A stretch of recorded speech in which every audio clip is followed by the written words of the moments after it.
The Boy Who Harnessed the Wind by William Kamkwamba and Brian Miller.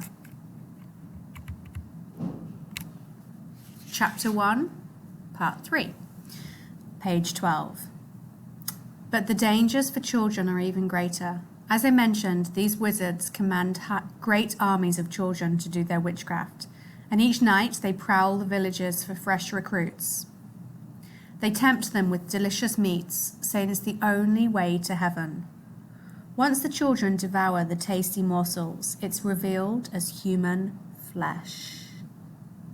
By then it's too late, for once the wizard's evil is inside your body, it controls you forever. In addition to casting spells for curses and revenge, the witches often battle one another. This leads to great confusion in the kingdom of the devil, and this strife leaves many dead and injured, which is why children make the perfect soldiers. The children pile aboard witch planes that prowl the skies at night, capable of travelling to Zambia and London in a single minute. Witch planes can be anything: a wooden basin, a clay pot, a simple hat. Flying about on magic duty, the children are sent to homes of rival wizards to test their powers. If the child is killed in the process, the wizard can determine the weapon of his enemy and develop something stronger. Other nights, the children visit camps of other witches for competition. Here, mystical football matches are played on mysterious fields in places I've never heard of, where the cursed children use human heads as balls and compete for great cups of flesh. After escaping the bubblegum vendor, I became terribly afraid of being captured, and I tried to think of ways to protect myself. I knew witches and wizards were allergic to money, because the presence of cash is like a rival evil. Any contact with money will snap their spell and revert them back to human form, usually naked.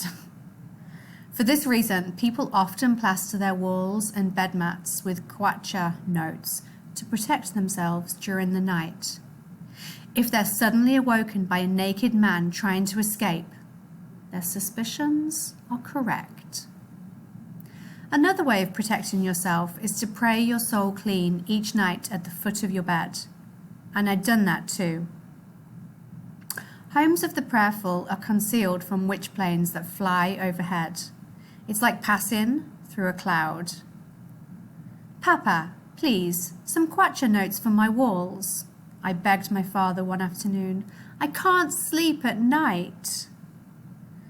My father knew a lot about witchcraft, but he had no place for magic in his own life. To me, this made him even stronger. My parents had raised us to be church-going Presbyterians who believed God was the best protection. Once you opened your heart to magic, we were taught, you never knew what else you might let inside. We respected the power of juju, even feared it, but my family always trusted our faith would prevail. My father was mending a fence around the garden and stopped what he was doing. "Let me tell you a story," he said. "In 1979, when I was trading, I was riding in the back of a pickup going to Lilongwe to sell dried fish in the market. Several others were with me. The truck suddenly lost control, pitching us all into the air. When we landed, we saw it rolling straight for us. I said at that moment, 'I'm dying now. This is my time.' But just before the truck rolled over my body and crushed me like an ant, it skidded to a stop. I could reach out and touch it. Several people were dead in the grass, but I didn't have a scratch." He turned to face me, making his point. After that happened, how can I believe in wizards and charms? A magic man would have tried these things and died. I was saved by the power of God. Respect the wizards, my son, But always remember, with God on your side, they have no power. I trusted my father, but wondered how his explanation accounted for Rambo and Chuck Norris, who came to the Trading Centre that summer and created a lot of controversy. These men were appearing in films shown in the local theatre, which was really just a thatch hut with wooden benches, a small television, and a VCR. For this reason, everyone called it the video show. At night, wonderful and mysterious things began happening in this place. But since I was forbidden to be out after dark, I missed them all. Instead, I relied on the stories I heard from my mates, who lived close by and whose parents weren't so strict. These boys, such as Peter Kamanga, would find me the next day when I arrived. "Last night I watched the best of all movies," Peter said. "Rambo jumped from the top of the mountain and was still firing his gun when he landed. Everyone in front of him died and the entire mountain exploded. He clutched a phantom machine gun and sent a burst of deadly rounds into the Maze Hill." "Oh," I said. "When will they ever show these films during the day? I never see anything." The exploits of Rambo and Delta Force became confusing to some, who'd never imagined men escaping entire armies while still managing to kill so many people. The night Terminator came to the video show was simply shocking. When Peter found me the next morning, he was still in a state. "William, last night I watched a movie that I still don't understand," he said. "This man was shot left, right, and centre, yet he still managed to live. His enemies blew off his arms and legs, even his head, yet his eyes were still alive. I'm telling you, this man must be the greatest wizard who ever lived." It sounded fantastic. "Do you think these Azungu from America have such magic?" I asked. "I don't believe it." "I'm telling you, this is what I saw. I'm telling you it's true." Although it would be several years before I finally saw one of these films in the video show, they started to influence many of the games we played back home. One of them was played with toy guns we made from a Mapoloni bush. It was called USA versus Vietnam. To make these guns, we removed the core from the Emplones stem, much like disassembling a ballpoint pen, and used it as both a ramrod and trigger. After removing the core, we chewed up bits of maize pith and shoved them down the barrel, followed by paper spitballs to create a seal. When the ramrod was forced down behind it created enough pressure to spray an opponent with a shower of slimy gunk. I was captain of one team, while my cousin Jeffrey was captain of the other. Along with some other cousins and neighbours, we split into teams of 5, then hunted one another in the maze rows and across the dirt courtyard that separated our house from Jeffrey's. "You go left, I'll go right," I instructed my comrades one such afternoon, then scrambled on knees and elbows through the red dirt. We were never clean. I spotted a bit of Jeffrey's trouser from around the corner of the house, so I snuck around the opposite way without spooking the chickens.